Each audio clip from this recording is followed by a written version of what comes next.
ادھر Sindh building control authority نے شہر بھر میں 3 روز میں فائر سیفٹی سسٹم نصب کرنے کا الٹیمیٹم دے دیا ہے۔ بلڈنگ کنٹرول اتھارٹی نے چیئرمین آباد کو تحریری طور پر آگاہ بھی کر دیا۔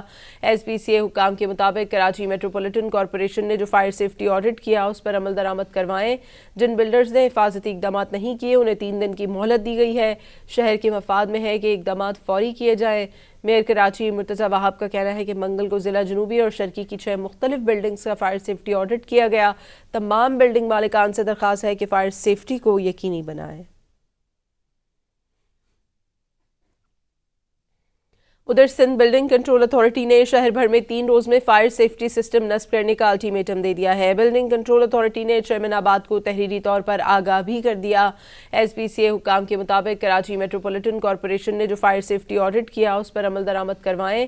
جن بلڈرز نے حفاظتی اقدامات نہیں کیے انہیں 3 دن کی مہلت دی گئی ہے۔ شہر کے مفاد میں ہے کہ اقدامات فوری کیے جائیں۔ میئر کراچی مرتضی وہاب کا کہنا ہے کہ منگل کو ضلع جنوبی اور شرقی کی 6 مختلف بلڈنگز کا فائر سیفٹی آڈٹ کیا گیا۔ تمام بلڈنگ مالکان سے درخواست ہے کہ فائر سیفٹی کو یقینی بنائیں۔